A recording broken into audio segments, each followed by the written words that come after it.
we having any issues? Okay, start. Is it okay now? Yes, Mataji. Hari Prasad Prabhu is still here. I think he is not on the video. Yeah, I'm here, Mataji. Yes, Hare Krishna Prabhu. If it is okay, can I give a very brief introduction before we start the class? Sure. Very brief introduction. Please accept my humble obeisances. All glories to Srila Prabhupada. We are also very happy to have His Grace Hari Prasad Prabhu with us today on this most auspicious day of appearance of Lord Chaitanya Mahaprabhu. It's a great blessing for us. I met His Grace Hari Prasad Prabhu in Jagannath Puri about 3 years ago and heard many of his wonderful presentations. And prior to that also, I have heard many of his classes, and so I requested him at that time to visit Naperville Center. I think he had visited Chicago, but never made it to Naperville Center. And so I was hoping that he will be traveling to Chicagoland one of these days, and just wanted him to know we exist here on the western suburbs, and wanted to have Prabhu to visit us. Another time also I tried to get him give a Zoom class, but I could see that he was extremely busy with his services and so many programs he does for so many different congregations, and we were unable to get him. And this time I was so very happy when I heard that through Mukunda, Shatrupa was able to arrange this program, and we are able to receive Hari Prasad Prabhu here. And we are very, very grateful that you have taken the time to address the Naperville congregation, Prabhu. I will say a few words about Prabhu's background. Hari Prasad Prabhu, he is a disciple of His Holiness Dada Govinda Swami Maharaj, and he joined Iskcon in 2002. Between 2002 and 2007, he served as a book distributor and organized programs and seminars for Iskcon youth in Juhu.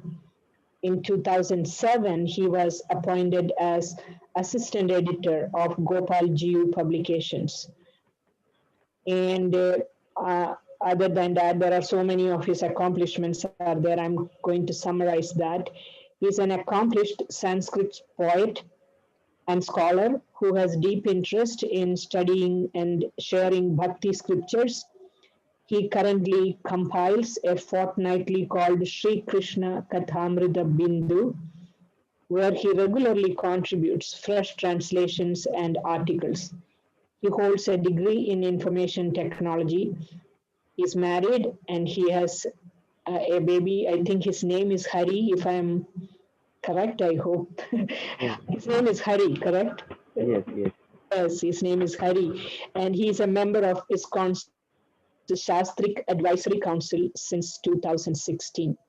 I'm always enlivened hearing his thoroughly researched and impactful classes with devotional insight due to his own personal practices. And we are very fortunate to hear and get his association from His Grace Hari Prasad Prabhu today, and wanted to welcome him with all my heart on behalf of Naperville congregation. Today's topic has been kept kind of general relating to Lord Chaitanya Mahaprabhu. So I invite Prabhu to speak. Thank you so very much. Hare Krishna.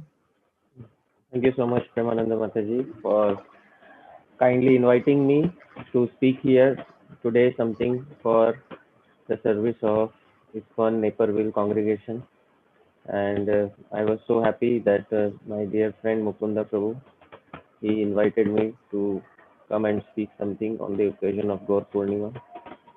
And there are so many wonderful and qualified speakers in our society who can just perform the task of speaking so nicely, who can inspire the congregation. At the same time, I'm very fortunate that I was kindly asked to speak today. So my sincere thanks to you, Premananda Mataji, to Shatarupa Mataji, to Mukunda Prabhu, and to all the wonderful devotees in the Iskcon Naperville congregation.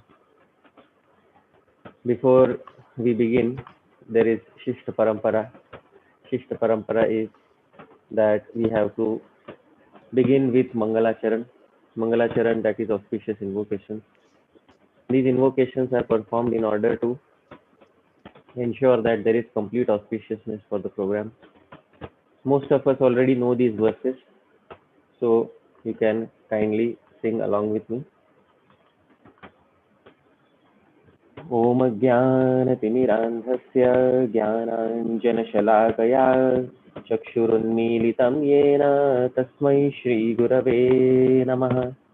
श्रीचैतन्यमनोभीष्टं स्थापितं येन भूतले सोऽयं रूपः कदा मह्यं ददाति स्वपदान्तिकं।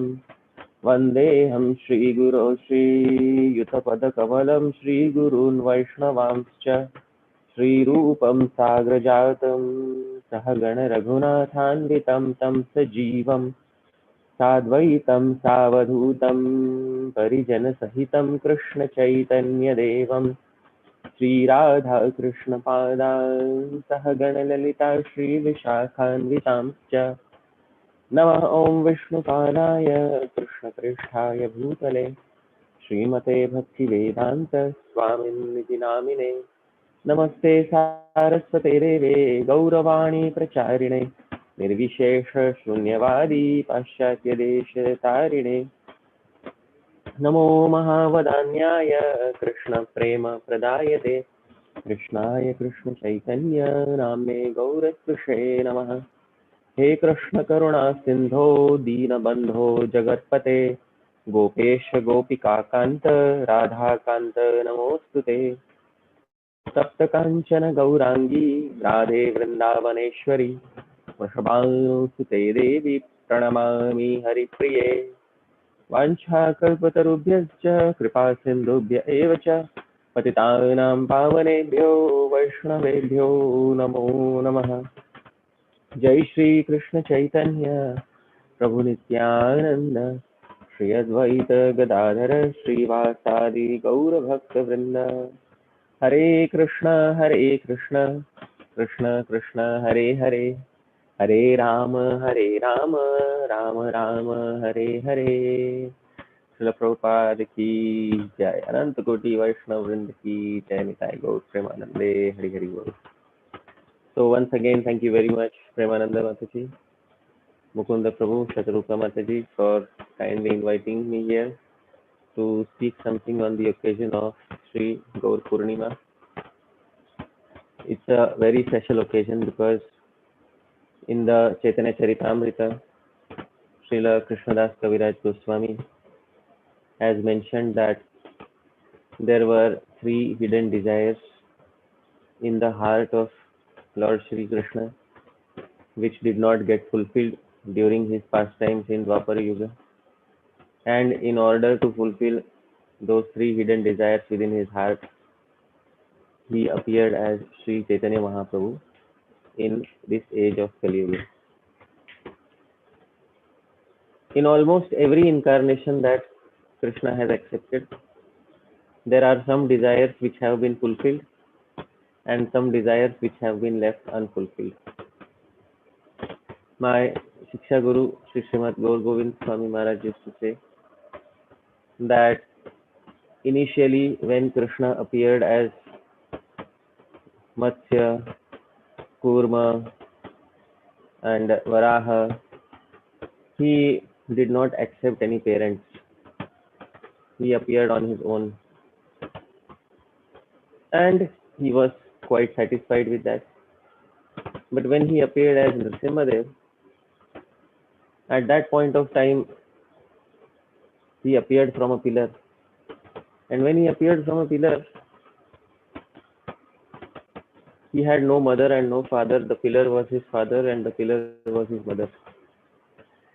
And at that point of time, he exhibited a lot of affection for Prahlad Maharaj.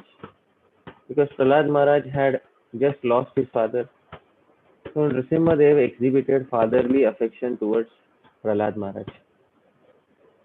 When Nrsimhadev saw the joy that Prahlad Maharaj was experiencing, Nrsimhadev felt in his mind that I should also experience that same joy that Prahlad is experiencing.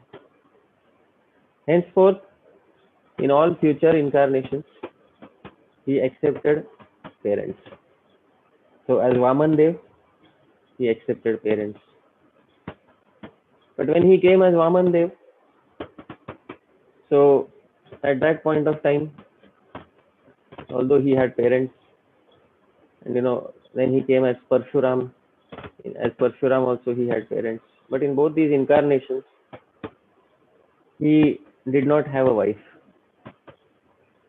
So when Parshuram saw in Lord Ram's wedding, the mellows of conjugal love, at that point of time another greed had arisen in his heart, that I also wish to accept a wife.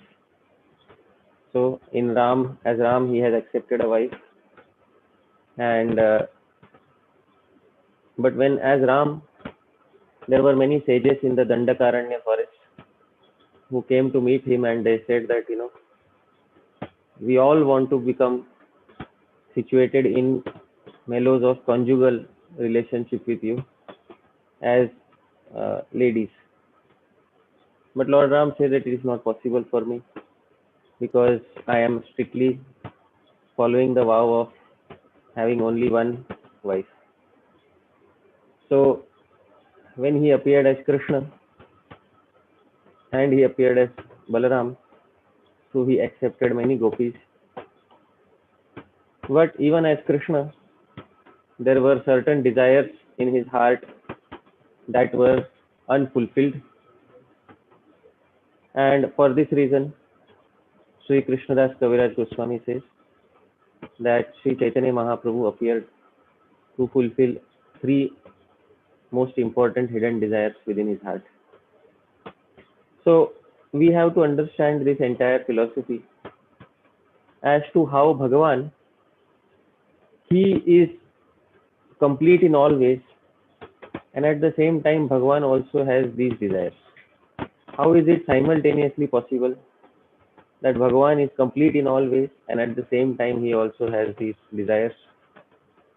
So in the Bhagavad Sandarbha, Srila Jiva Goswami quotes a Vedic statement.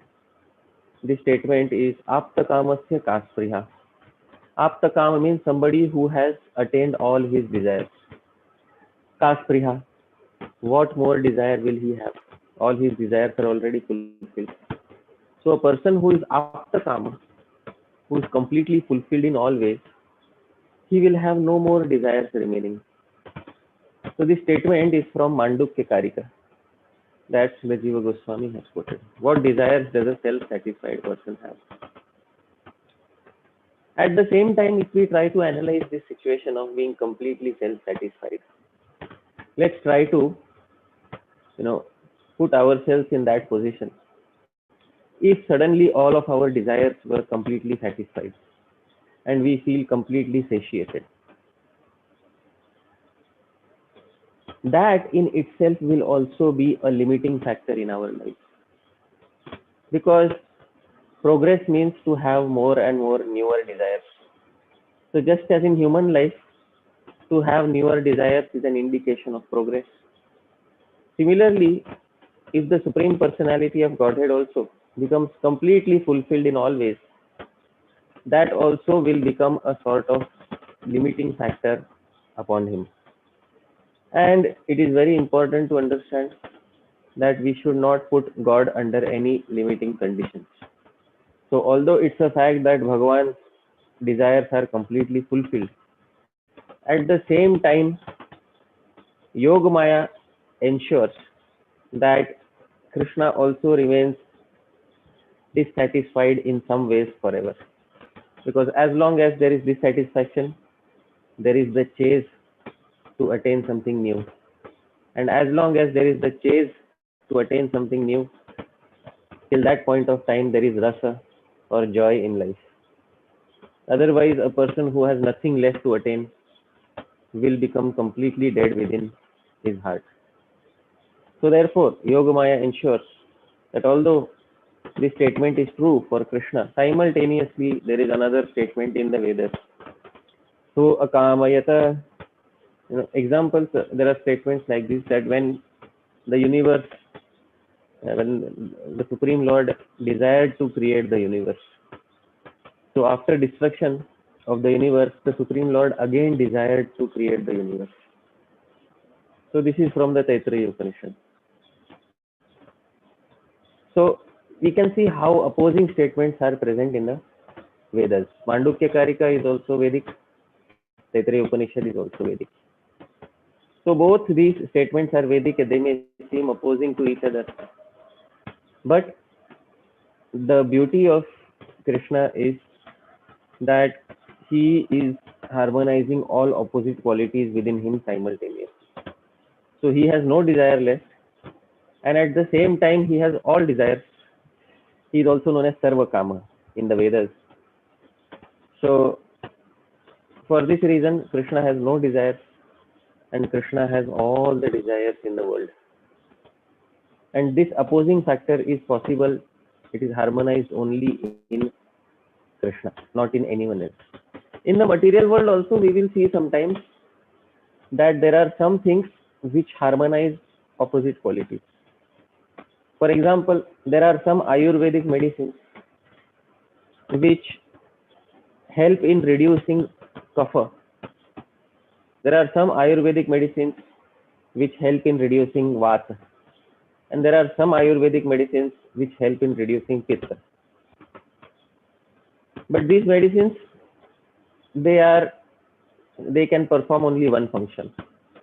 But then there are some other medicines like Triphala, Trikatu, which can simultaneously calm down kapha, vata and pitta. So Jiva Goswami gives this example. So if harmonization of opposites is possible even in the material world, so why will it not be possible with the Supreme Personality of Godhead? So we have to understand this thing very nicely. Therefore, Srila Jiva Goswami quotes a statement from the Puranas. Viruddha dharma rupo sav aishwaryat purushottama. He is Viruddha dharma rupa. His very existence is Viruddha dharma. He has all the contradictory good qualities within him. Aishwaryat, because of his potency, is known as Purushottama, the greatest personality of Godhead.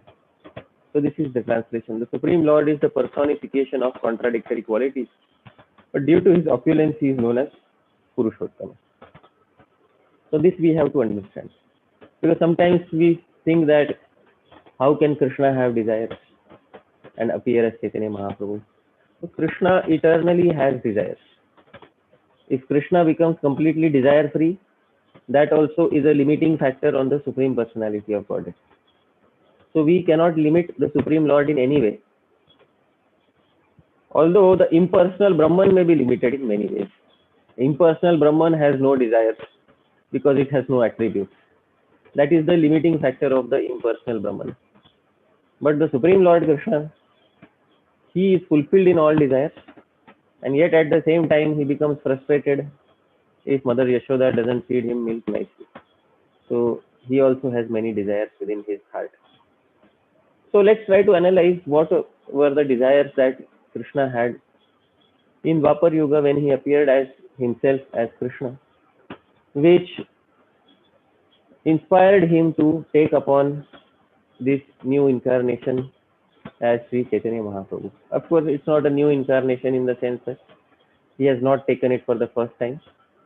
He is eternally accepting incarnation as Chaitanya Mahaprabhu whenever he accepts the form of Krishna. So, the three unfulfilled desires of Krishna have been mentioned in Chaitanya Charitamrita. The first desire is Swa Madhurya Aswadana Vasana. Vasana is the desire, and this desire is Swa Madhurya Aswadana, to relish his own Madhurya. So Madhurya is often translated as sweetness, which is a fairly good translation. But Madhurya in Sanskrit literature is a much wider term, because Madhurya refers to Madhurya Ras, and sweetness may be one aspect of Madhurya Ras. but Madhurya Ras has so many aspects.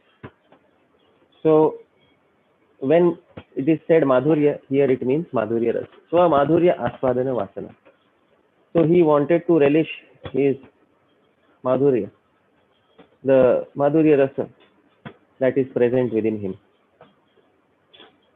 And question may arise, why would a personality like Krishna want to relish his own self? Because in our day-to-day life, we see that we are completely satisfied with our own existence, with our own body, with our own mind, with our own heart. We rarely have a desire. For example, I am Hari Parsada. When I look in the mirror in the morning, I have never felt, what a wonderful person. I wish I could, be a third person and observe Hari Parsada. Because as Hari Parsada, I know myself inside out. So what need do I have to sit outside as a third person and observe myself? I know myself much better than any third person can know me. So why would I have the desire to relish my own nature? So that is not possible in the case of ordinary human beings. But in the case of Krishna in the Srimad Bhagavatam, it is said, Viswapanam Swasya. That pastimes of Lord Krishna amazed even Lord Krishna himself. See, this is Bhagavan. He is the complete circle. Because if his own pastimes don't amaze his own self, then that will also be another limiting factor upon Bhagavan. So, in Krishna Lila, Krishna is all attractive. Question may be asked, is he, when we say all attractive, is he attractive to his own self? If the answer is no, then how can Krishna be called all attractive? So, Krishna is all attractive because he is attractive also to himself. That's specified in Srimad Bhagavatam. I'm giving the pramana here. Vismapanam Swasya. The pastimes of the Lord amaze even the Lord. And for this reason, whenever Krishna sees his own pastimes, he becomes attracted to his own self. And this is Krishna's nature. He is self-attractive. He attracts his own self. And, usually such a thing may not even be present in a magnet in the material world, the capability to attract its own self. But Krishna is such a transcendental magnet that he is able to attract his own self. And therefore, in Chaitanya Charitamrita, Sri Krishnadas Kaviraj Goswami makes a statement about Krishna. What is that statement? Apana madhurye hare, apana ramana, apana apani chahe, karite alingana. Apana madhurye hare, apnar man. By his own madhurya, he steals his own mind. Hare apnar man. Apana apani chahe karite alingan. And he wants to embrace himself when he sees himself. That is Krishna. So, I don't think there is any person, even the most beautiful person in the world, when they look every day in the mirror, they say, wow, what beauty. I wish I could embrace this person. But that is possible in Krishna. And this is the translation. Lord Krishna's sweetness is so attractive that it steals away his own mind, thus even he wants to embrace himself. So very nicely described in Chaitanya Charitamrita. Now, Krishna wants to relish his own sweetness. That's a fact. But the point is that only devotees are able to relish Madhurya of Krishna. Krishna is not able to relish his own Madhurya. This is a rule in the entire creation. Do trees relish their own fruits? Yes or no? The answer is no. Do rivers drink their own water? Yes or no? The answer is no. So, in a similar way, we see everything in this world. It doesn't relish itself. Similarly, Krishna also has this limiting factor, and Yogamaya maintains this limiting factor. Why? Because she wants Krishna to have these desires eternally. So, Yogamaya's arrangement is that only a person who is separate from Krishna is able to relish this madhurya of Krishna constantly. Nobody else is able to. Krishna is not himself able to relish this. So this is something which is not possible with Krishna. Now somebody may say, how is it something? How can he be Bhagavan if it is not possible with him? So it is not possible with him, but it is possible in another form as Chaitanya Mahaprabhu, which we will come to shortly. But as Krishna, it is not possible in him. Sri Krishnadas Kaviraj Goswami mentions again in Chaitanya Charitamrita. Amara madhurya nitya nava nava haya swasva prema anurupa bhakte aswadaya. Amar madhurya, my sweetness, nitya nava nava hai, is eternally new and new. Swa prema anurupa, according to the love that every devotee has. Bhakti aswadaya, the devotees relish it respectively. So some devotee is having love in the form of a parent, so they relish as a parent.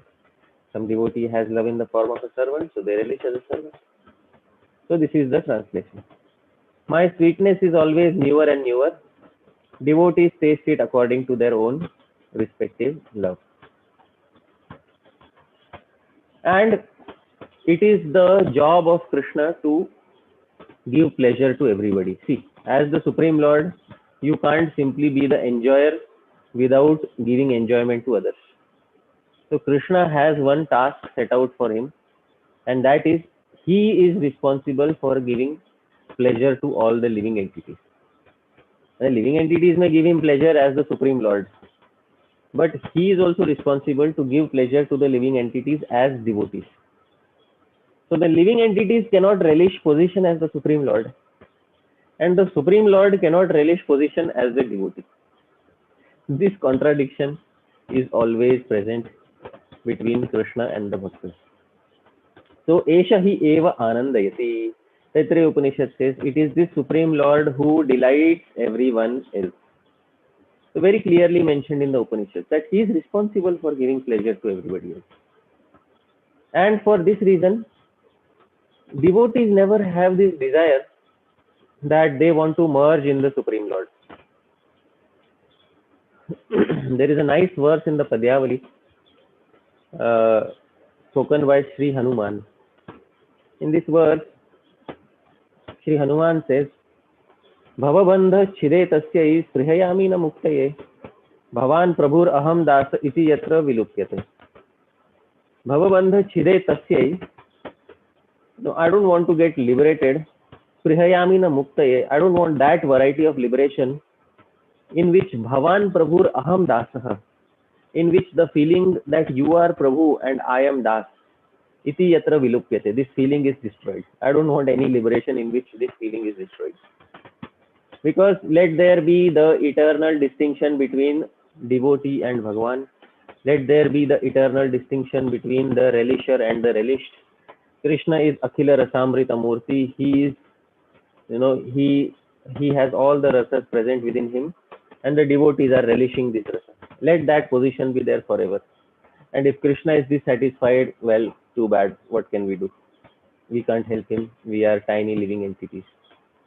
So this was the first desire that Krishna had, that everybody is relishing my sweetness, but I am not able to relish my own sweetness. Krishna, in Krishna's own words, Krishna's own feelings are described by Krishnadas Kaviraj Goswami very nicely.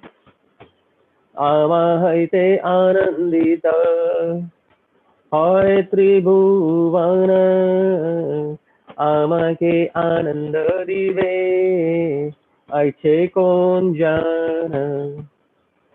So as I said, Krishna is responsible for giving happiness to everyone. So Krishnadas Kaviraj Goswami is speaking Krishna's heart here. He's saying, Ama haite anandita hoy tribhuvan. Because of me, all the three worlds become happy. Krishna is thinking, Ama ke anandibe aiche konjan. But who is that person who will give happiness to me? This is the translation by Srila Prabhupada. All the world derives pleasure from me. Is there anyone who can give me pleasure? Then Krishna says, yes. There's somebody who can give me pleasure. You see, in the material world, a person who has $100 can give $10 to another person. So a person who has $100 can give $10 to another person who is in need of those $10. But a person who doesn't even have those $10 cannot give anything. So Krishna says only that person can give me happiness who is having much more happiness than me.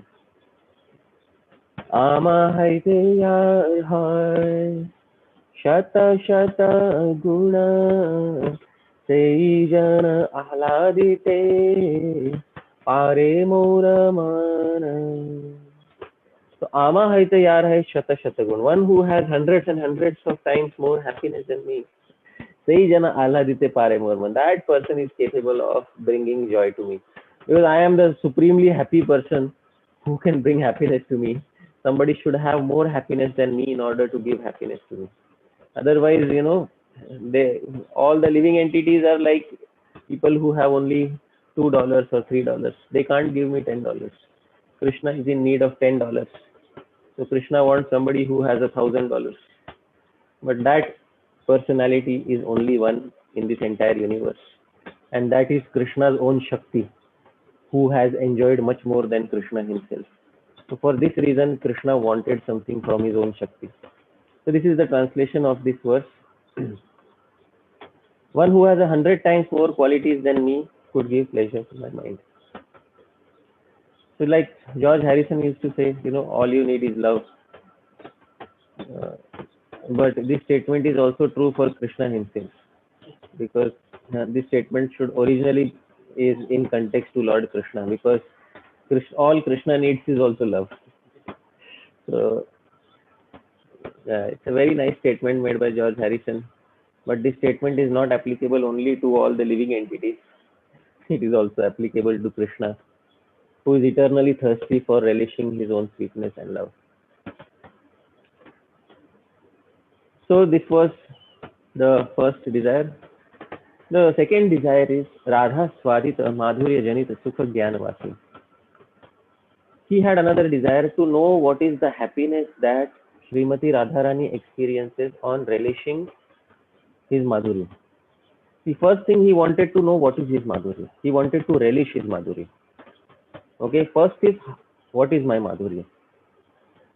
The second thing is how does Radha relish my Madhurya. See, because you may give a certain object in front of 3 different people. But those 3 different people, if they are not expert enough in understanding that object, then there is no use.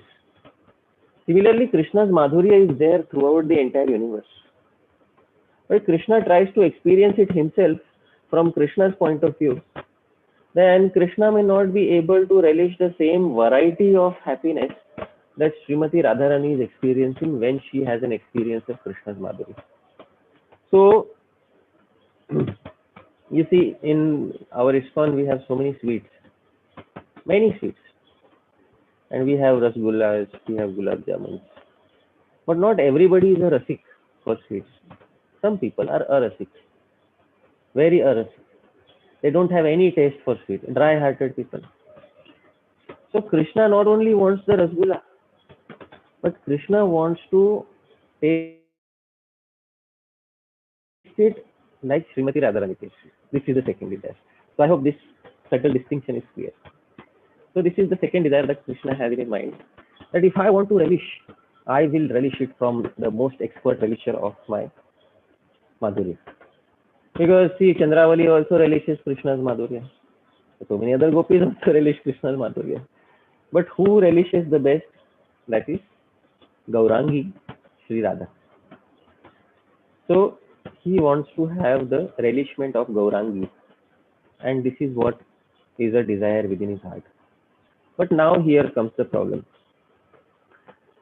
The problem here is that Bhagavan is having a desire which is almost impossible to fulfill. Why? Because eternally he is Vishnu Tattva. He is not Shakti Tattva. Eternally he is Vishnu Tattva. And he wants to take the position of Shakti Tattva. and relish his own self. Now, how can he do that? If Krishna gets transformed into Shakti Tattva, then Krishna will no longer remain eternal, because Vishnu, as Vishnu, he has to remain, Vishnu Tattva has to remain eternal. So he cannot give up his Vishnu Tattva. Because if he gives up Vishnu Tattva, then Vishnu Tattva will become temporary. In material world, there is something known as transformation. One object transforms into something else and gives up its old form. That is a phenomenon of the material world.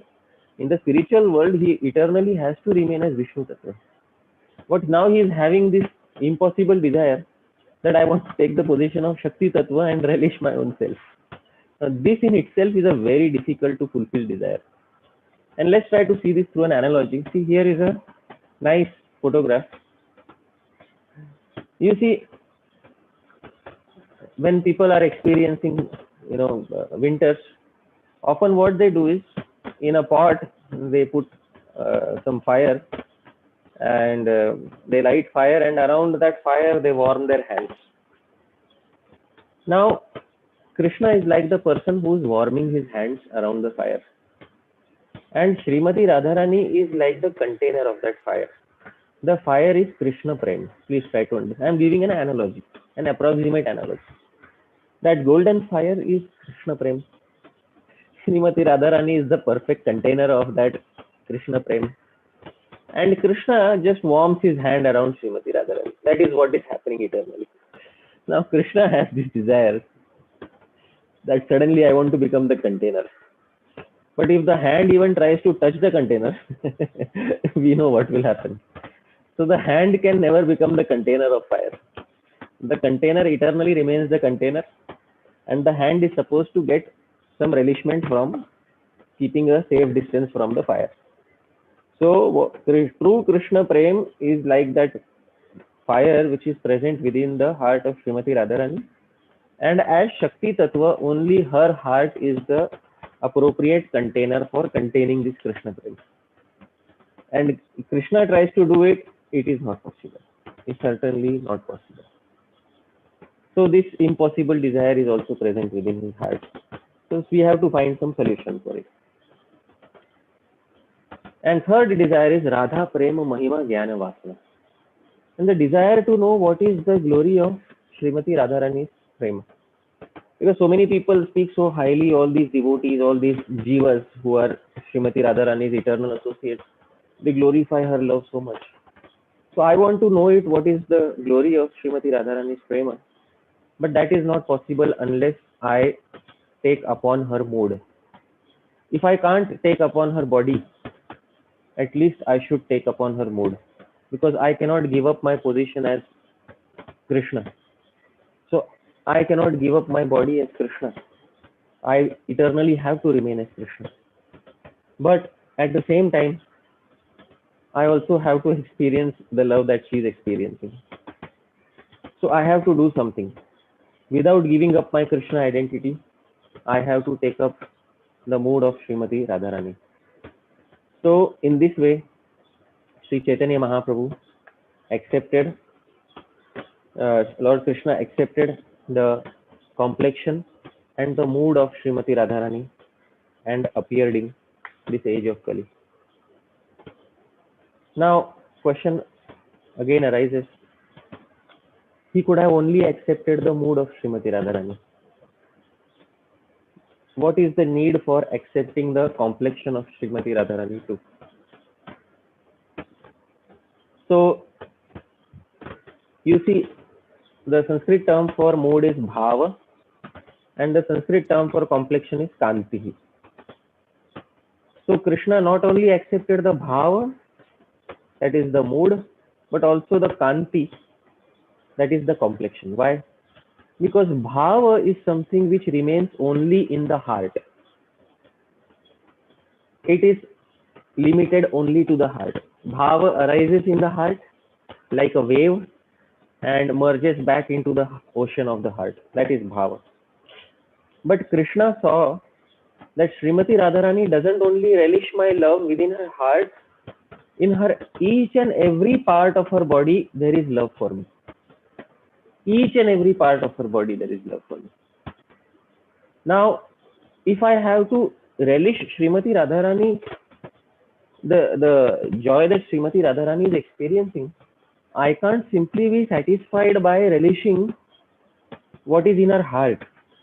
I should also relish what each and every bodily part of Srimati Radharani is relishing.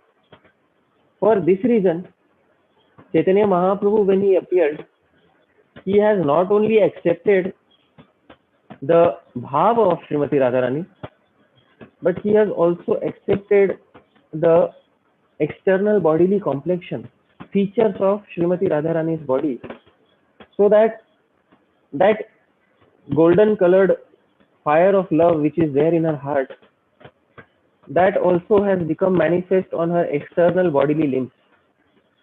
And this he has taken upon himself in the form of Sri Chaitanya Mahaprabhu.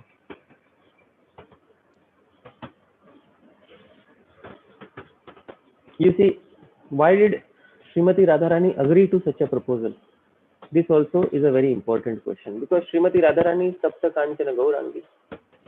She is eternally golden complexioned, and she is the pinnacle of all love for Krishna.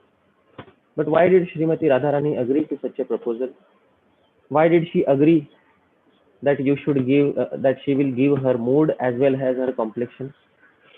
The reason is that she doesn't like any of Krishna's desire to remain unfulfilled. So she is going to try eternally to fulfill all of this desire. Although she knows that Krishna can never become Shakti Tattva. And she personally has no desire to become Krishna Tattva. But Krishna has this desire that he wants to relish as Shakti Tattva. And she will do her best in order to ensure that his desire is fulfilled, and at the same time his desire is not fulfilled. So this is possible when Krishna's dark colored body is coated with the complexion of Srimati Radharani. And for coating, because Srimati Radharani's complexion is golden, and if you want to apply a coating of gold, you have to melt that gold. Without melting gold, you cannot apply a coating of gold on any object. So, out of her prema, Krishna prema, which is like a fire in the heart, she gave some of her molten golden complexion, and that complexion was applied on Krishna's body. And therefore we say Antaha Krishna Bahir Gaura. Internally he is still Krishna, because he can never become Shakti Tattva. Krishna Tattva never transforms into Shakti Tattva. Anybody who says that Krishna Tattva is transforming into Shakti Tattva, that person is making a big mistake in Siddhanta.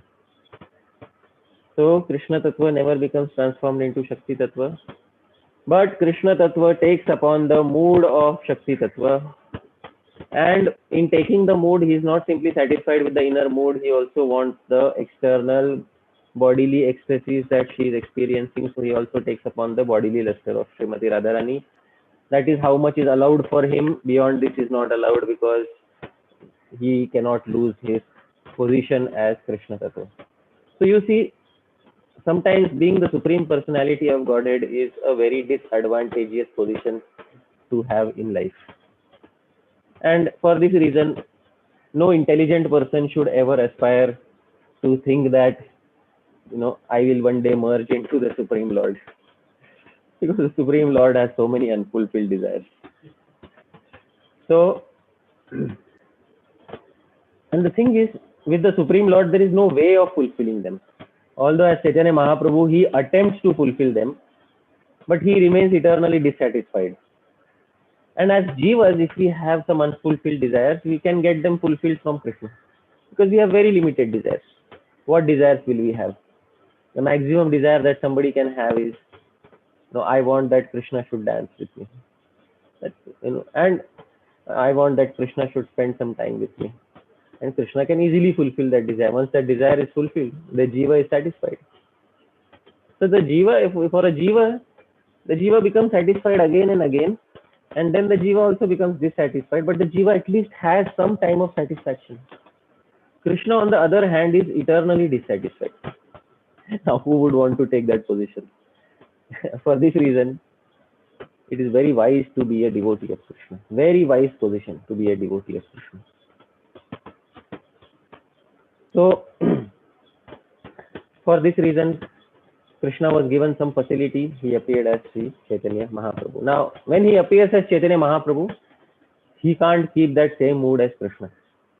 Now, you have taken the mood of Srimati Radharani, so you can't do your Avatāra Karya, that take your chakra and go around slaughtering demons. And there are many demons in Kali Yuga. But you have taken the mood of Srimati Radharani, so you have to do something vilakshana. Vilakshana means you have to do something special. So,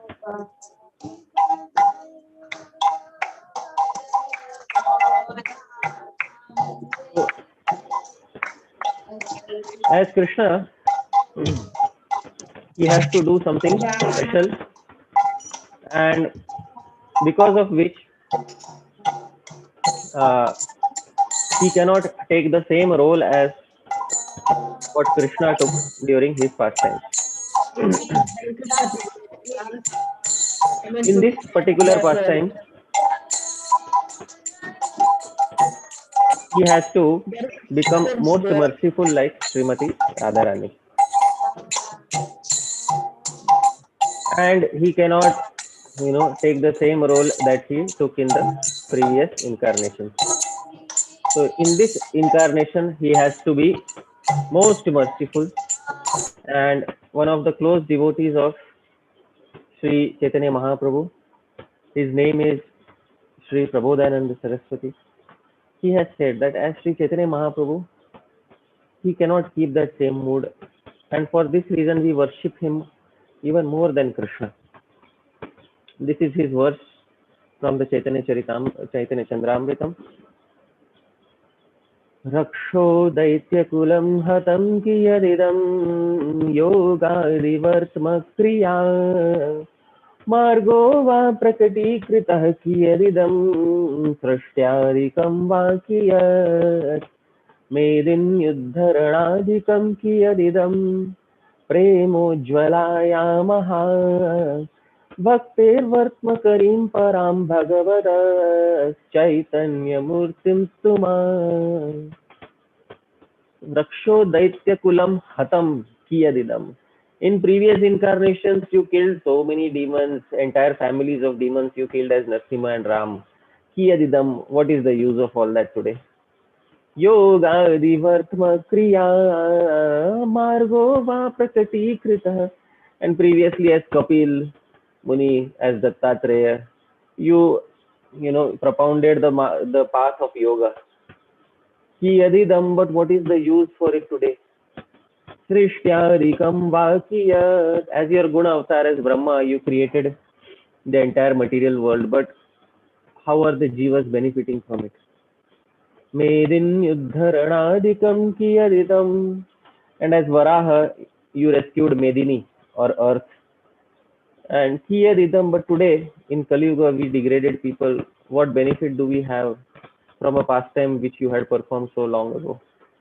Premojvalayamaha Bhaktir Vartmakarim Param Bhagavatas. But in Kali Yuga, you have opened the path of Prema Ujvala Mahabhakti. For this reason, Chaitanya Murtim Stuma, for this reason we are worshippers of, we are glorifiers of Sri Chaitanya Mahaprabhu's form. This is one reason, because in previous incarnations, he has done so many great things and it's very nice. But we are very selfish people in Kali Yuga. What did you do for us?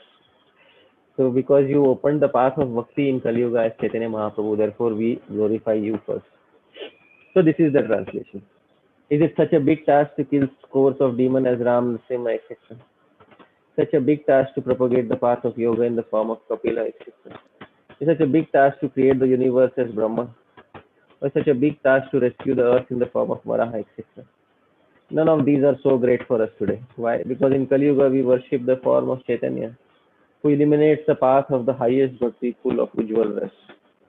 So you bought the highest fruit from the tallest tree down to the lowest living entities in the worst Kali Yuga. And for this reason we worship Chaitanya Mahaprabhu alone. And he is not satisfied with this. Sri Prabodhanand Saraswati says, it is a very sweet verse, very nice verse. He says in Kali Yuga, who are truly poor people? Who are the individuals who are truly poor? And he gives a very nice verse. He says, Avatīrne Gaurachandre Vistirne Prema Sagare Suprakashita Ratnaughe Yodino Dina Eva Saha. Avatīrne Gaurachandre. You see, Gaurachandra, the moon named Chaitanya Mahaprabhu, has appeared. Avatīrne. Vistirne Prema Sagare. And the ocean of Prema is now swelling. Suprakashita Ratnaughe. And when the ocean is swelling, all the gems within that ocean, such as Krishna Prem, Bhav, Mahabhav, all the gems of Krishna Prem have now come upon the banks of the ocean. And still, Yo Dino, one who doesn't pick up these gems, Dina Evasa, that person is truly poor. So very nice, you can see here in the image, a very nice image has been painted. See, when the moon arises, the ocean starts swelling. When the ocean starts swelling, at that time all the jewels which are there in the ocean, they come on the beach of the ocean. And now all the jewels are, you don't have to dive inside. Now somebody still doesn't pick up, that person is truly poor. So this is the message conveyed, that the full moon of Gaurachandra has arrived. And the ocean of Prema is now swelling. And all the jewels are clearly visible on the banks of the ocean. Now, somebody, if they remain poor, they are truly poor. This is something which has to be understood. Very nice verse. The full moon like Gaurachandra has now appeared. The ocean of love of God is now swelling. The jewels within this ocean, the various ecstatic emotions that pure devotees experience are now clearly visible in this moonlight. But one who still remains unfortunate and does not pick up these jewels, that person is truly worthy of being called unfortunate. Most unfortunate person. So, very nice imagery being described in the verse. So today is Chaitanya Mahaprabhu's appearance. So we should all decide that we will not remain poor today. We will all take to the path of bhajan which Chaitanya Mahaprabhu has so kindly brought to us. And this is the best way to exist in Kali Yuga. Because about Kali Yuga, there is one thing said. Dhanya Nara Ye Mrita. In Kali Yuga, only one type of person is fortunate. Who is that? One who is dead. That person is fortunate in Kali Yuga. So in Hindi they say, जो मर गया वही खुश नसीब है Kali Yuga में. So we don't want to become that type of fortunate in Kali Yuga. In Kali Yuga, we want to have true good fortune, because Chaitanya Mahaprabhu has brought such a nice path of bhajan for all of us, And there is no restriction as to who can become a devotee and who cannot become a devotee. Even a chandal, the lowest amongst humans, a person who eats dogs, that chandal can also become a devotee. He can also get access to all these wonderful jewels of Krishna Prem. And if somebody still doesn't take advantage of this, then that person is truly poor. In all other ages, what will that person do if that person could not take advantage of such a good opportunity in Kali Yuga? So this we have to understand. Finally, Sri Prabodhanand Saraswati says, Kalah kalir balina indriya vairi varga Sri Bhakti Marga iha kantaka koti ruddha Ha kvayami vikalah kimaham karomi Chaitanya Chandra Yadinadya Kripam Karoshe. He says, Kalah Kalir. Everybody please listen. The time right now is Kali Yuga. Balina Indriya Vairi Varga. All the senses are like our enemies. Shri Bhakti Marga. And that path of Bhakti which was previously very nice. Iha Kantaka Koti Ruddha. Now has become full of millions of thorns. Try to execute Bhakti today and see how difficult it is. Ha kvayami. Alas, where will I go? Vikalaha. I am distressed. Kimaham karomi. What shall I do?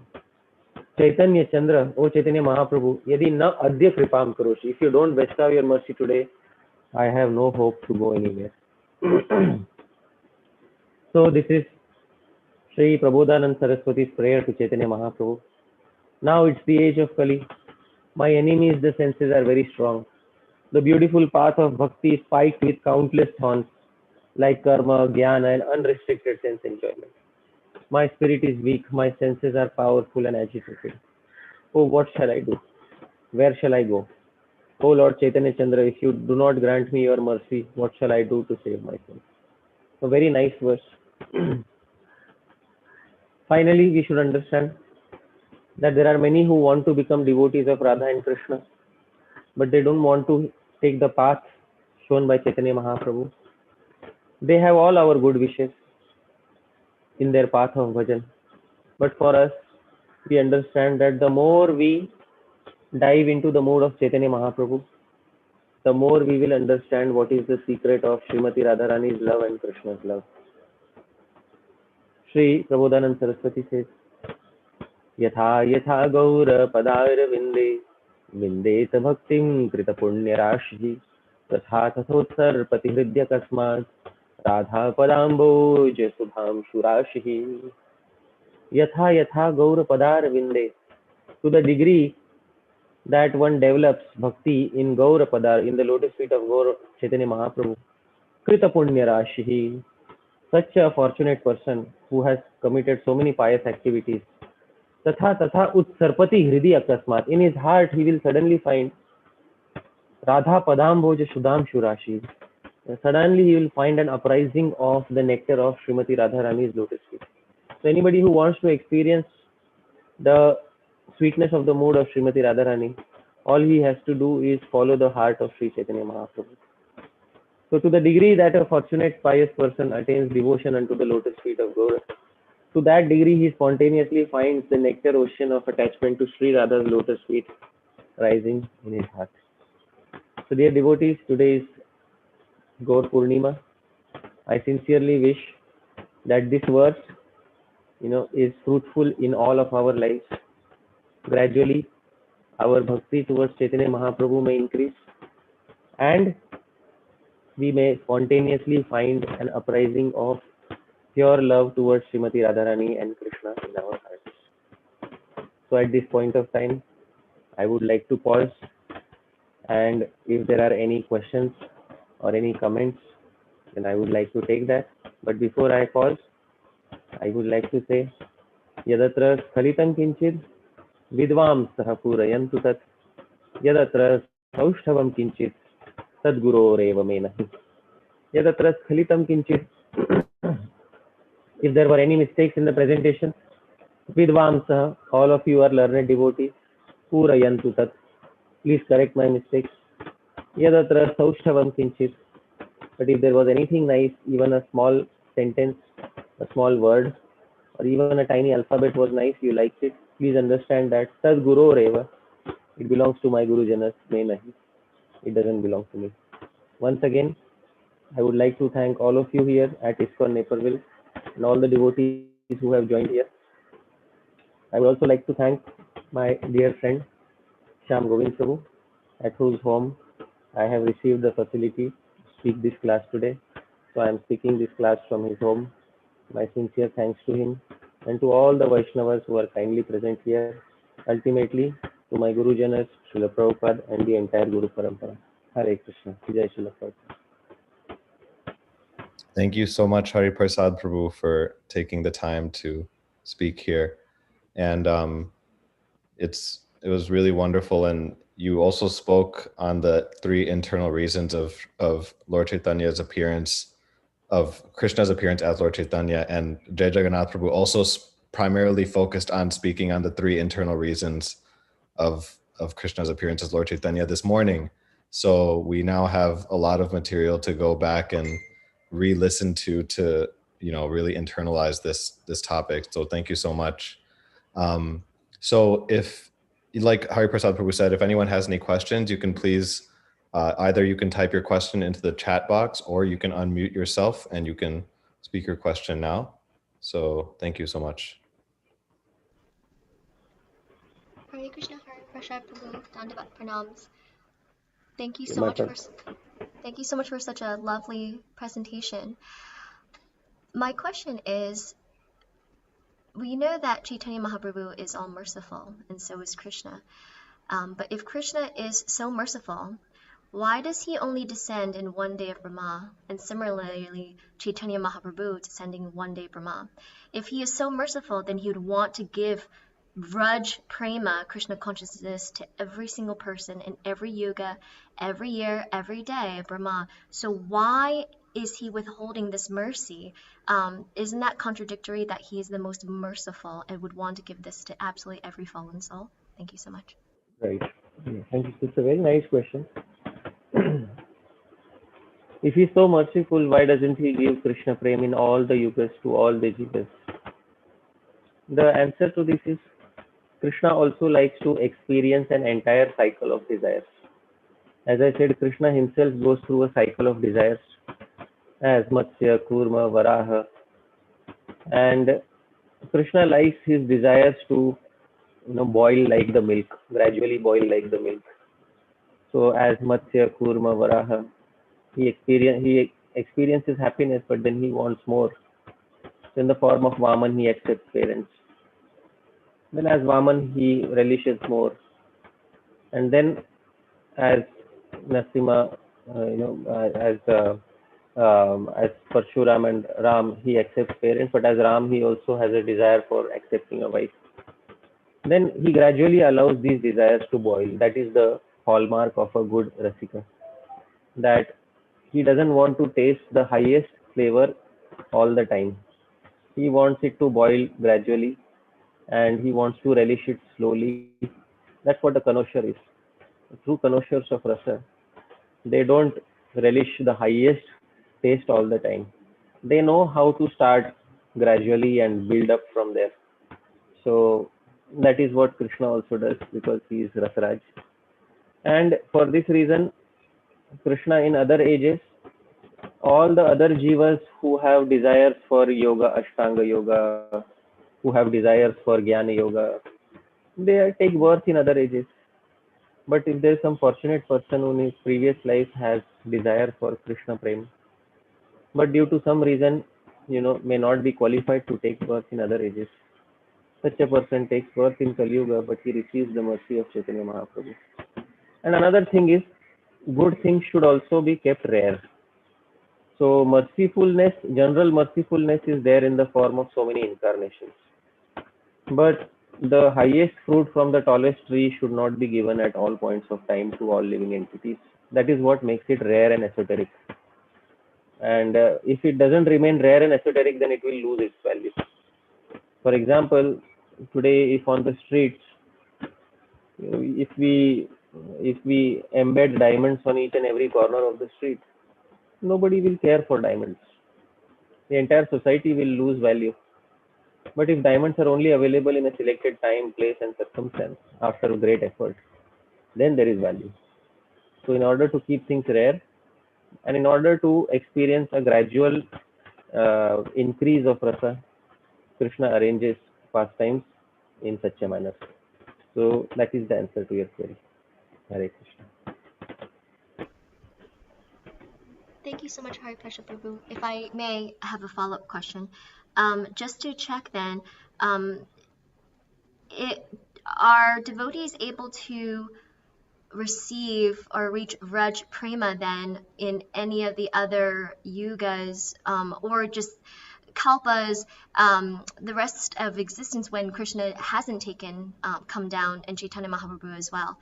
And then if not, did you say, I want to make sure I heard clearly, that if a soul does desire to reach Vraj Prema, then Krishna will arrange that this soul will take birth in the Kali Yuga where Chaitanya Mahaprabhu will descend. So therefore, that soul's desire to reach Vraj Prema hopefully will be fulfilled, but at least is given the opportunity.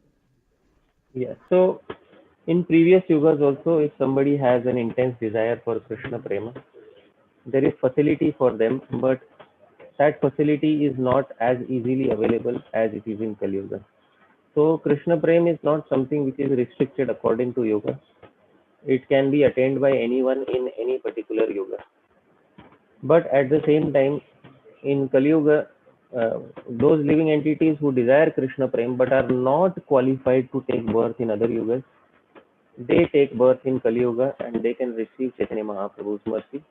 But if somebody is qualified for Krishna Prem and also qualified to take birth in a previous yuga, then they can also attain Krishna Prem in a previous yuga, and there is no restriction of yuga as far as this is concerned.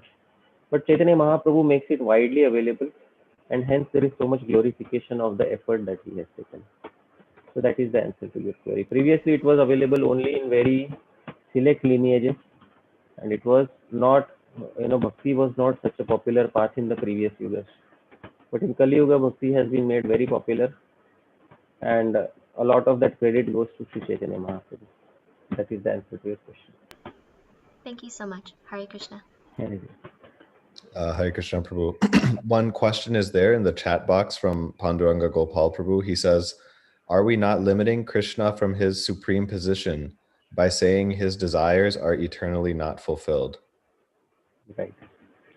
So are we limiting Krishna from his position by saying that his desires are eternally not fulfilled? His desires are getting fulfilled, and at the same time his desires are also eternally remaining unfulfilled. And how is this simultaneously possible? This is not easily understandable for a jiva. But Krishna's unfulfilled desires, they are not like the frustrated material desires of a conditioned living entity. Krishna's unfulfilled desires generate even more and more happiness in him, whereas the unfulfilled desires of a conditioned living entity generate more and more distress in the heart of the living entity. So Krishna never loses his position as the Supreme Personality of Godhead, but in order to become God, he has to have both opposites within him harmonized. This is what Jiva Goswami has very clearly said in the Sandarbha, which means he has to be fulfilled in all ways, and at the same time he also has to remain unfulfilled. Now, how can both these things happen? It is very much difficult to understand. Therefore, Jiva Goswami gave an example of an Ayurvedic medicine, which I had given during the talk. That some Ayurvedic medicines, they calm down only kapha. Some Ayurvedic medicines calm down only vata, but they cannot calm down kapha and pitta. Some Ayurvedic medicines calm down pitta, but they cannot calm down kapha and vata. But there are some Ayurvedic medicines which can calm down simultaneously kapha, vata and pitta. The reason why Jiva Goswami gave that example is because we can visualize it in the material world, and we can get a faint idea that it is also possible in the spiritual world. So it's not that God's desires are frustrated. God's desires are lovingly kept unfulfilled so that he keeps desiring more and more. That is the reconciliation. Thank you, Prabhu. Hare Krishna. Thank you, Prabhuji. Premananda Mataji, are you still there, Mataji?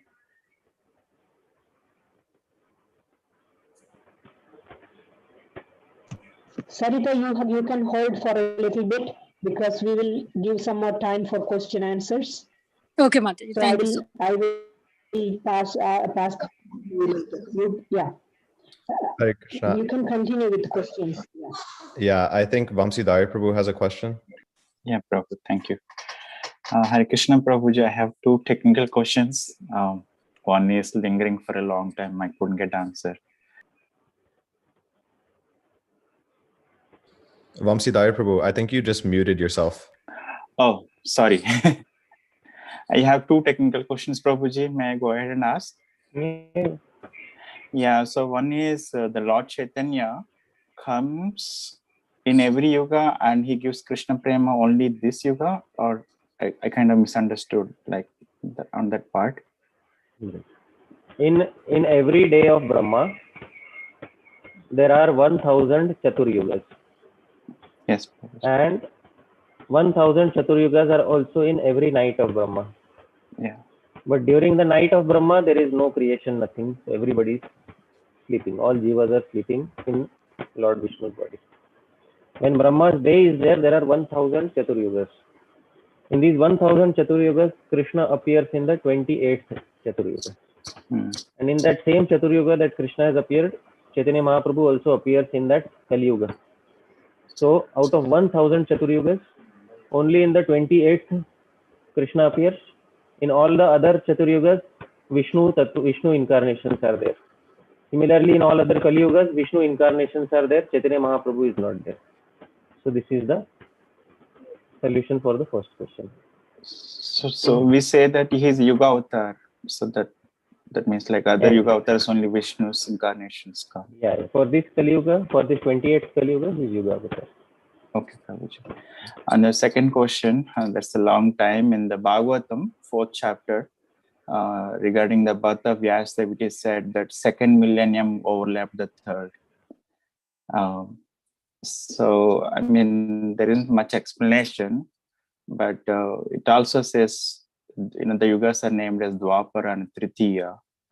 So, does it mean to say like all of the rest of the yugas, the order is Satya, Dwapara, Treta, and Kali, and just this yuga cycle, it is overlap? Is the technical question I was having. Yeah, so it is said previously that usually the order of the yugas is Satya, Dwapar, Treta, and Kali.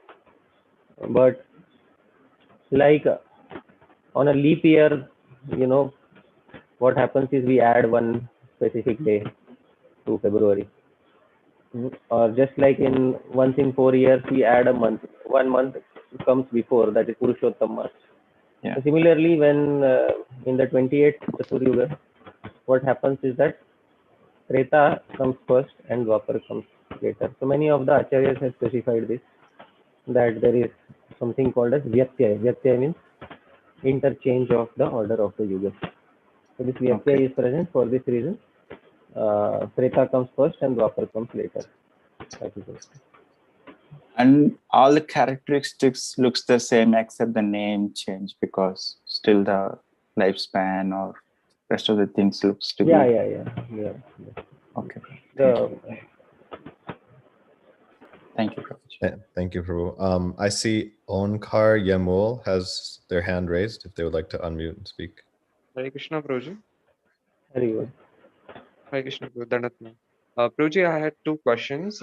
First is regarding, we see that Chaitanya Mahaprabhu came to give Raja Prem, but we see that we have one Sampradaya as Nimbarika Sampradaya, which is also known to give Raja Prem. So what is the exact speciality of Chaitanya Mahaprabhu? Like I was hearing one verse is quoted, Anarpita Charan Chirat. So what is the exact significance of Chaitanya Mahaprabhu? This I could not understand. This is the first question. And second is, in other yugas, people can get Krishna Prem, but they don't get it through Gaurang Mahaprabhu or Chaitanya Mahaprabhu. So they won't have the speciality of devotees who have taken the shelter of Chaitanya Mahaprabhu. How to understand Okay. this? The thing is, see, every sampradaya, they want to have the speciality in relationship to Krishna. And the Nimbarka Sampradaya is certainly very great because it also directly propounds worship of Srimati Radharani and Krishna. And at the same time, like in every Sampradaya, they have their speciality. Like in the Nimbarka Sampradaya, if you say what is the speciality of your Sampradaya, so they say it was we who first brought Radha Krishna worship to planet Earth, because it was Nimbarkacharya who was worshipping Radha and Krishna. And yes, it's a fact that even before Chaitanya Mahaprabhu, there were devotees who were worshipping Radha and Krishna. So that's the speciality of the Nimbarka Sampradaya, that they were worshipping Radha and Krishna much before Chaitanya Mahaprabhu appeared on planet Earth. And at the same time, Radha Bhav, that is the special mood of Srimati Radharani with all the Anubhav, Vibhav, Satvik Bhav, Vyabhichari Bhav, Sthai Bhav, all the various subtle modes, that was demonstrated personally by Chaitanya Mahaprabhu in his own life and character. So those living entities who follow in his mood and footsteps, it becomes very easy for them to attain servitude of Srimati Radharani. And for this reason, this is the speciality of Sri Chaitanya Mahaprabhu, that he is the personification of Krishna Prem, and he displays all variegatedness of Madhurya Ras in his own character. That is very difficult to find in another sampradaya. So all sampradayas are good, they are very glorious, they have their specialities. But if you want to find a personification of Srimati Radharani's love in any one person with all the various modes, then that is Chaitanya Mahaprabhu. In other ages also, devotees can attain Srimati Radharani's mercy And when somebody attains mercy, we can't say, how much mercy they will attain. But in Kali Yuga, if somebody attains Chaitanya Mahaprabhu's mercy, then we can definitely be sure that this person is certainly going to attain Radha Dasyam or servitude of Srimati Radharani. That is the answer to your question. Thank you, Prabhu. Are there any other questions that anyone would like to pose at this time? Hare Krishna, Hare Parsada. Haribol. So I had a question actually about one of the verses that you quoted. I think it was Visvapanam Swasyacha. And so, and that, a lot of the commentaries that I've read on that verse, it seems that they always say that Swasya refers to Bhagavan Vishnu or Vaikuntanath, but you seem to take this position of that it's actually just Krishna himself. So could you explain how we can understand that? Yeah, you can understand by Kaimutya Nyaya. If Vishnu also experiences Vismapana or astonishment, then Kimuta, what to speak of Krishna? I hope you are. So even if you take it as pertaining to Vishnu, you can use Kaimutya Nyaya. Kaimutya Nyaya means if X is like this, then what to speak of Y? That is called as Kaimutya Nyaya. So if Vishnu himself experiences attraction to his own pastimes, even though the rasas are not as variegated as Krishna, then what to speak of Krishna, who has certainly a wider spectrum of rasas in comparison to Vishnu. So by Kaimutya Nyaya, you can apply that same verse even to Lord Krishna's pastimes. So I hope that is clear to you. So, Hare if I, Krishna. so I guess my question was because, so if, so in terms of like the commentaries, like it seems that Bhagavan Vishnu is attracted to the Leela of, as Krishna. He's attracted to the Leela of Krishna. So, because if we take Krishna to be the supreme, right? So isn't that Bhagavan Vishnu, because he's at a somewhat of a lower level, if we can kind of think, right? That does that imply that Krishna is also going to it, or no? Or is this just No, Krishna himself is also attracted to his own pastimes. Some acharyas may have said definitely that it is Vishnu, but there are also acharyas who say that it is Krishna himself who gets attracted to his own pastimes. So if you see the Gaudiya Vaishnava commentaries also, you will see that it is Krishna who gets attracted to his own pastimes. okay, Prabhu? Thank you, Prabhu. I see Balaram Prasad Prabhu, you have your hand raised. Hare Krishna, Hari Parshad Prabhu, Dandavat Pranam. I had a basic question for me anyway. The Chaitanya Mahaprabhu's mercy is coming to everyone in this world. But how do we take that mercy and distribute the mercy is $1 million question, right? For all of us, that's the Sankirtan movement. For that, we are trying, but I don't think I have that empowerment to do that. Like Prabhupada did, all these disciples did. I am very lacking in it. So how do I get that? It's not that I'm asking for empowerment or anything. I don't know what to ask, but how do I preach, take that mercy and distribute, Prabhu? It's really difficult to understand for me. Yeah. So first thing is receiving the kripa of Chaitanya Mahaprabhu. Second thing is to distribute it. So in order to receive Mahaprabhu's kripa, it is very important that somebody who is a dear associate of Mahaprabhu, that person should be pleased on us. So like Srila Prabhupada, he immensely pleased his own Guru Maharaj, and for this reason he received the mercy of Sri Chaitanya Mahaprabhu. So our Guru is also in a way a manifestation of Sri Chaitanya Mahaprabhu, although not completely equal to him. So pleasing one's Guru is especially important for attaining Chaitanya Mahaprabhu's kripa. And once one attains that, then the rest of the things will be easily revealed. But very importantly, we should have an Uttamadhikari Guru who is a close associate of Chaitanya Mahaprabhu. and we should manage to please him, then it is very easy to understand what is Chaitanya Mahaprabhu's Kripa. Because what is Chaitanya Mahaprabhu's Kripa? It's not some vague thing. Somebody becomes bestowed with Mahaprabhu's Kripa, that person finds himself relishing Krishna Prem. So that is the effect of Chaitanya Mahaprabhu's Kripa. One becomes a lover of Bhagavan Shri Krishna. Gaura Prema Rasar Nave, Sai Tarange Jeva Dube, Sai Radha Madhava Antaranga. One who drowns in the ocean of Gaura Prema finds himself on the other shore as an internal devotee of Sri Radha and Madhava. So first we receive that from a Uttam Adhikari Mahabhagavat, associate of Chaitanya Mahaprabhu, our Guru Dev, and after receiving it from our Guru Janas, then everything else will be easy for us. Then howsoever we live, as a Bhajananandi or a Goshtyanandi, our life is successful. We have done our part for serving Chaitanya Mahaprabhu. That is the answer to your question. Thank you, Prabhu. Thank you very much.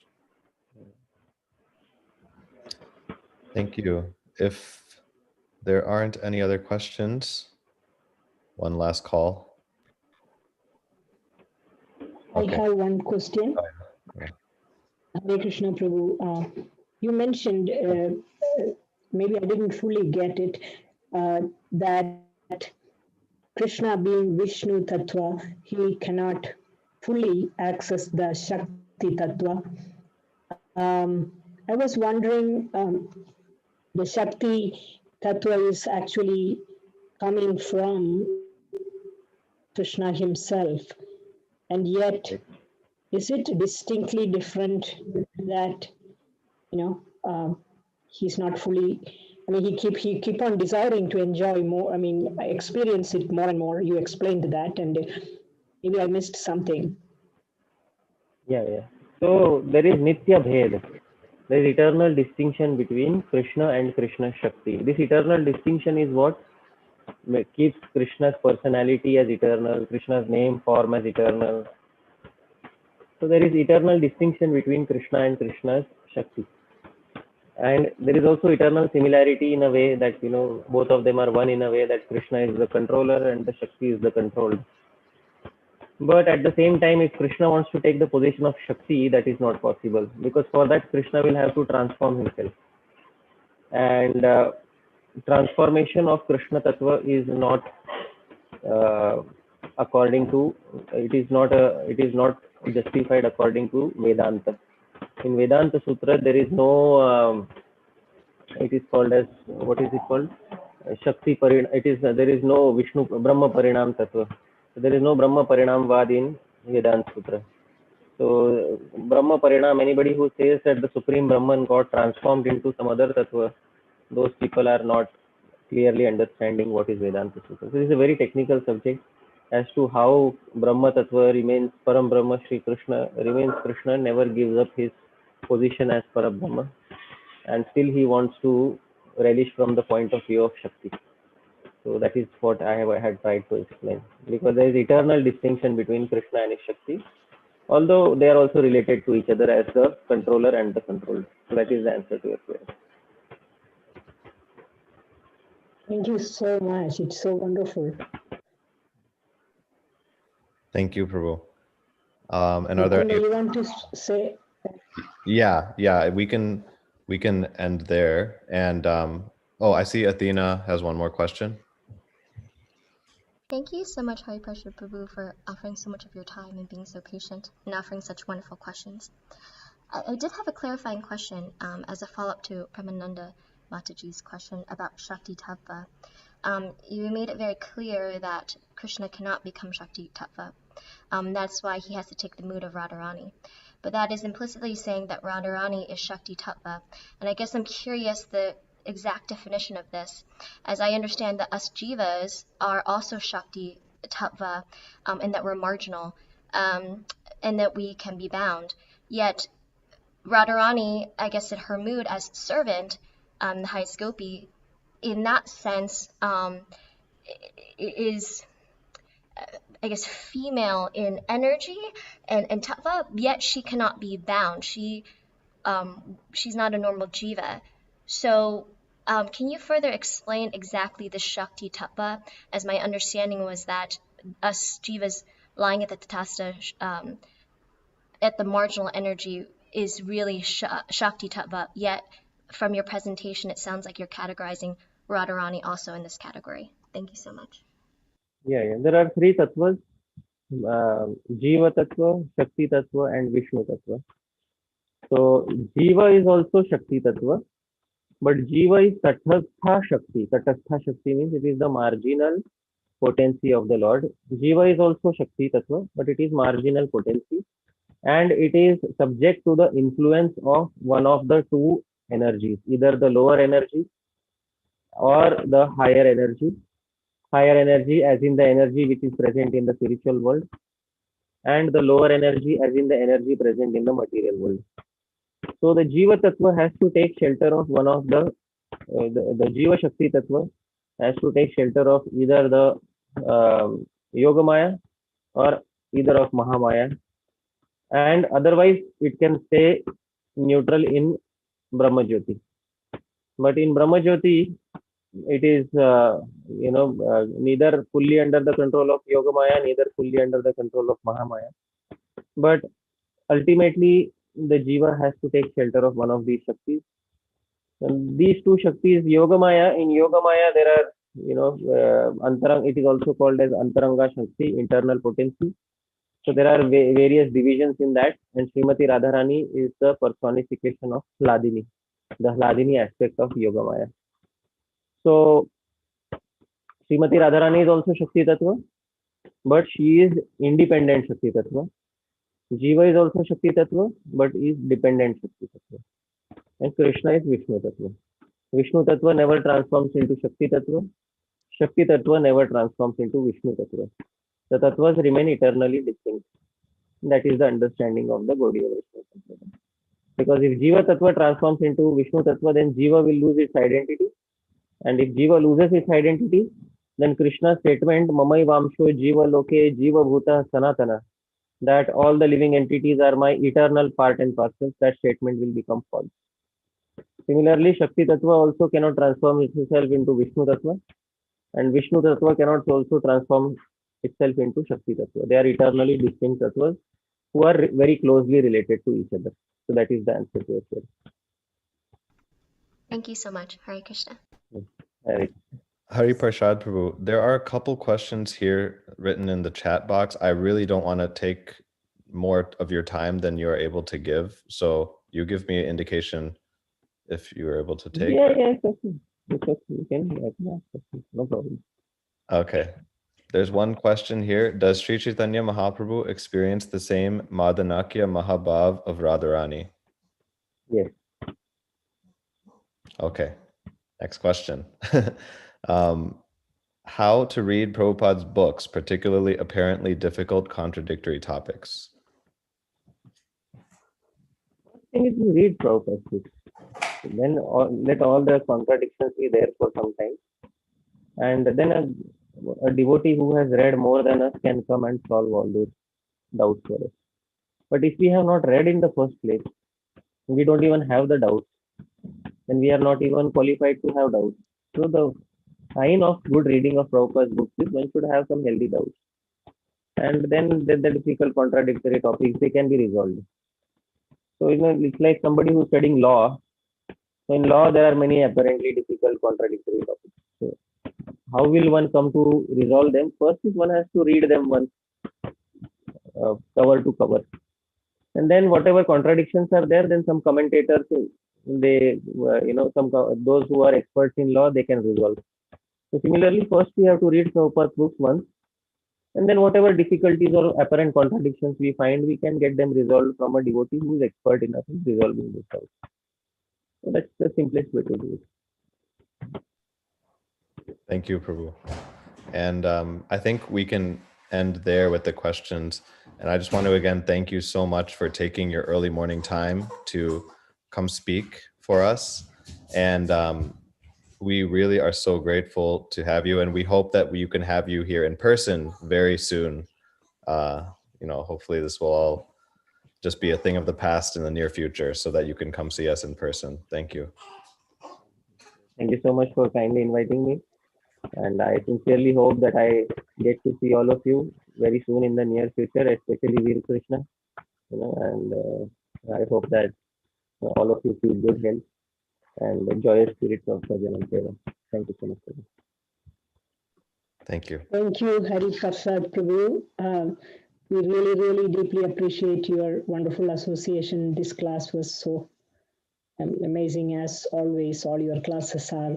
Hopefully, we will hear from you again, in Naperville congregation sometime when you gets the time to spare for us. So, So much for with kindly that, inviting thank me. you. The rest of when Hari Prasad Prabhu will be leaving, but can the rest of you stay here for a few more minutes, because I have to hand this over to Sumangala. Before that, there is a request from book distribution team that if any of you need Chaitanya Charitamrita, today a lot of Chaitanya Charitamrita sets are getting distributed. If anyone needs Chaitanya Charitamrita, please show your hands so that we can see who needs, or you can contact us. After that, just give me a minute so I just see if anybody wants Chaitanya Charitamrita. Okay, I'm not seeing anything here. If not, please contact Shatrupa and Vamshidhari. With that, I'm going to hand this over to Sumangala Devidasi, and she has some announcements to make.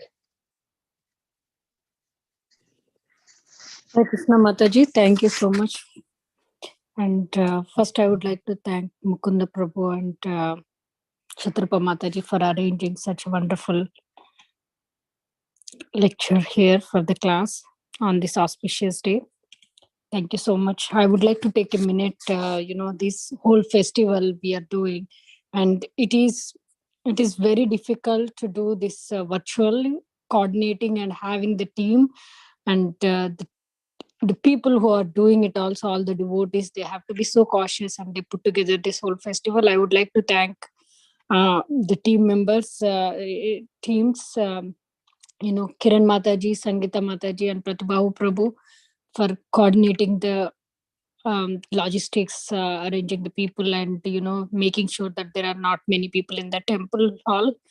And I would like to thank Dhananjay Prabhu, Kanakabja Prabhu, Mohan Lila Prabhu, Premakshara Mataji, Radha Kunj Bihari Prabhu for the Abhishekam. This team have spent so much of time, arranging the Abhishekam, and we had wonderful darshan and Abhishekam today. It was really mesmerizing. And there is a whole team who helped in prasadam making, led by Meera Mataji and assisted by Sandhya Mataji, Sangita, Tulsi Mataji, Mansiganga Mataji, Katamrita Mataji, and Shrikant Prabhu helped in buying the groceries also. And we had such a wonderful bhajans and kirtans today. I was really, kept on hearing Nirantar Prabhu and Yash Tyagi and Ravi Tyagi. They all, helped and concluded with the bhajans by Mukunda and Shruti. And Nandu was helping there. I could see from here. Thank you so much. And the performance by Sundarila Mataji was really wonderful, and Banita Mataji helped. And finally, concluding, the decorations team were led by Chandana Mataji and the whole team, Premakishore Mataji, Sunita Mataji, Ankita Mataji, Meera Mataji, Lakshmi Mataji, and Balram Prasad Prabhu helped in hanging those beautiful garlands on the backside on the altar. They have put wonderful, to put together this whole festival. Everybody is contributing there. So just thought it takes a minute to, we really appreciate all your efforts, Matajis and Prabhujis out there. And we had 9 sponsorships today. And we had 2 Vitala bricks by Kardama Muni Prabhu. It was a wonderful Haribol. On this auspicious day, they sponsored 2 Vitala bricks. And Abhisheks were sponsored by Sandhya Mataji, Sandeep Patel Prabhu, Sanjay Patel Prabhu, Jyotirmaya Mataji, Sudat Prabhu, Kashyap Kamdar Mataji, Krishna Premadas family, Neelam Mataji, and Pratibhavu Prabhu. And the nice flower decorations are also sponsored by Sachkumar Prabhu and Chandana Mataji. Thank you, each and everyone. It's a wonderful festival. It was really somehow the whole mood. Now we are transitioning to the vaccinations are here, people are coming. But thank you for waiting, and it was such a wonderful class by Hari Prasad Prabhu. So it's very nice. Thank you so much, Hare Krishna. Thank you. Thank you, Sumangala, for organizing everything. And as always, we appreciate your work. I see Michael's hand raised, and also Balram Prasad's hand raised. Is it by accident or they want to say something? I think Michael was for the Chaitanya Charitamrita set. Haribol! I think so. And I think Okay, Balram Prasad was just from previous when he asked question before. Okay, Michael, we will make arrangements to get. This is Madhukanta Prabhu, I'm assuming. So Satripa will arrange the book to be somehow reaching this concept, correct? Mata, just want to share this for our DT's pleasure and for all the devotees to feel exhilarated by hearing that just today, 42 sets of Chaitanya Charitamrita were distributed or at least sponsored. They're gonna go to their recipients' homes soon. So it's that's really fantastic news. Wonderful. Yeah. It's purely just Lord Chaitanya's mercy. We couldn't step out because of COVID, but everything just happened through the WhatsApp and digital, messages. So thank you so much. Also in the temple also, it was a festive occasion after the temple opened. There has been, today was continuous flow of people. Unlike even before COVID, we never saw this many people come. I think for Gaura Purnima, everybody looked like waiting for an opportunity to come to the temple, and it was quite festive, and everything went very peacefully by the coordinated efforts of all the devotees in the community, and book distribution is going fantastic online, and everything is great. So Chaitanya Mahaprabhu's mercy, everything is going well, and wanted to wish you all again a wonderful Gaura Purnima, and see you all soon at the temple. Hare Krishna. Hare Krishna.